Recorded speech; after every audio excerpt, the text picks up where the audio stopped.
নমস্কার বন্ধুরা, WB good নিউজে সকলকে জানাই স্বাগতম। লোকসভা কেন্দ্র বালুরঘাট। 2024 সালে বালুরঘাট লোকসভা আসনটি কোন দল জয়ী হতে চলেছে?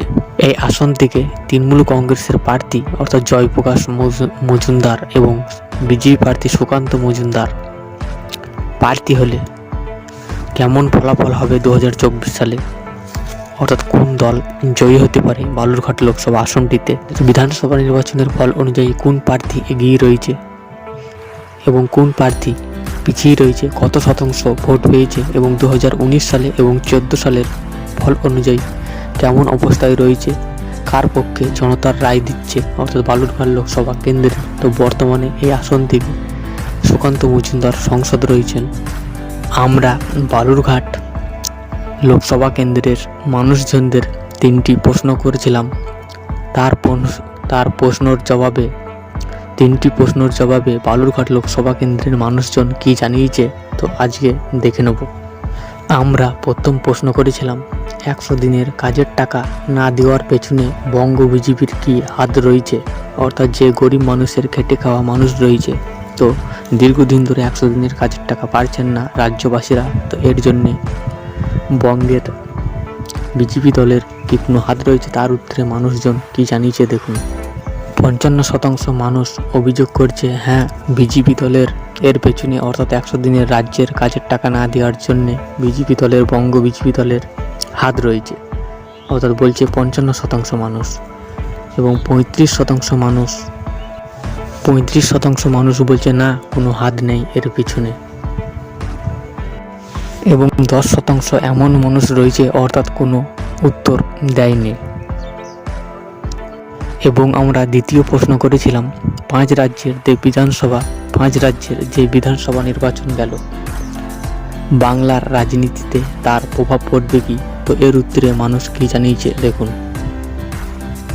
38% মানুষ বলছে হ্যাঁ, 5 রাজ্যের যে নির্বাচন হয়েছে তার প্রভাব বাংলার রাজনীতিতে পড়তে পারে, তো বলছে 38% মানুষ। কোনো প্রভাব পড়বে না অর্থাৎ বলছে 48% মানুষ, অর্থাৎ যে নির্বাচন গেছে 5 রাজ্যের। এবং 10% মানুষ বলছে কিছু বলতে পারবো না। এবং 4% এমন মানুষ রয়েছে অর্থাৎ কোনো উত্তর দেয়নি।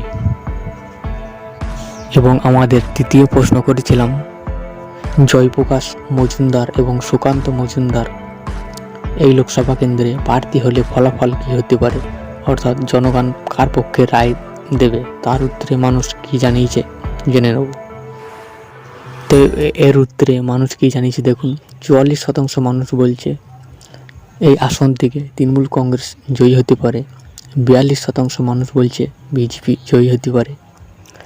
12% মানুষ সিপিএমকে চাইছে এবং 4% মানুষ কোনো উত্তর দেয়নি। তো এবার দেখে নেব 2019 এবং 2014 সালের ফলাফলে ঠিক কী হয়েছিল। 2014 সালের ফলটা যদি আমরা দেখে নিই, 2014 সালে জয়ী হয়েছিলেন অরুপিতা ঘোষ। ভোট পেয়েছিলেন 4,09,641টি, 38.53%। এবং 5.26% ভোট মাইনাস খেয়েছিলেন অরুপিতা ঘোষ এবং 2014 সালে জয়লাভ করেছিলেন। প্রধান বিরোধী দল ছিল আরএসপি। 3,02,677টি ভোট পেয়েছিলেন এবং 28.47%।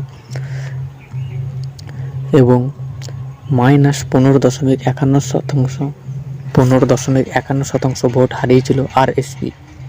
বিজেপি অর্থাৎ 2014 সালে 20% ভোট পেয়েছিলেন এবং 2,23,014টি এবং 14% ভোট ইনক্রিজ করেছিল। এবং কংগ্রেস প্রার্থী ওম প্রকাশ মিশ্র 80,000 ভোট পেয়েছিলেন এবং 7.69% এবং 7% ভোট ইনক্রিজ করেছিলেন, অর্থাৎ 5% তৃণমূল কংগ্রেস এবং 15% আরএসপির ভোট কাটাকাটি হয়েছিল 2014 সালে। 2019 সালের ফলটা যদি আমরা দেখে নিই, 2019 সালে জয়লাভ করেছিলেন সুকান্ত মজুমদার। 5,39,317টি ভোট পেয়েছিলেন এবং 45.0% এবং 25% ভোট বিলাস খেয়েছিলেন সুকান্ত মজুমদার, অর্থাৎ 20% থেকে বেড়ে 45% ভোট এবং 5,39,000 ভোটে জয়লাভ করেছিলেন। অর্পিতা ঘোষ পেয়েছিলেন 5,06,024টি ভোট এবং 3% ভোট বাড়লেও পরাজিত হয়েছিলেন অর্পিতা ঘোষ। এবং আরএসপি প্রার্থী 72,000 ভোট পেয়েছিলেন এবং 22% ভোট হারিয়েছিলেন। এবং কংগ্রেস প্রার্থী 4% ভোট মাইনাস খেয়েছিলেন এবং ভোট হারিয়েছিলেন।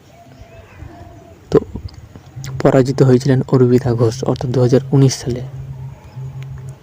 এবার দেখে নেব এই লোকসভা কেন্দ্রের 7টি বিধানসভার ফল। প্রথমেই আমরা দেখব কুমারগঞ্জ বিধানসভা আসন থেকে জয়লাভ করেছিলেন 2021 সালে তৃণমূল প্রার্থী এবং 29,000 ভোটে লিড রয়েছে। এবং কুশমান্ডি আসন থেকে জয়লাভ করেছিলেন তৃণমূল প্রার্থী এবং 12,000 ভোটে এই আসন থেকে লিড রয়েছে। এবং হরিরামপুর আসন থেকে তৃণমূল প্রার্থী জয়লাভ করেছিলেন এবং 22,000 ভোটে লিড রয়েছে। গঙ্গারামপুর আসন থেকে বিজেপি প্রার্থী 4,592 ভোটে লিড রয়েছে। পরের আসন অর্থাৎ বিজেপি প্রার্থী এই আসন থেকে 13,000 ভোটে লিড রয়েছে। এবং তপন বিধানসভা নির্বাচনেও ফলাফল অর্থাৎ তপন আসন থেকে বিজেপি প্রার্থী 1,650 ভোটে জয়লাভ করেছিলেন। এবং ইটাহার আসন থেকে 43,000 ভোটে লিড রয়েছে তৃণমূল প্রার্থীর। তো 7টি বিধানসভার ফল অনুযায়ী 80,000 ভোটে লিড রয়েছে এই আসন থেকে তৃণমূল কংগ্রেসের। তো আগামী দিনে কোন দল জয়ী হতে পারে অবশ্যই ভিডিওর কমেন্ট বক্সে জানাবেন।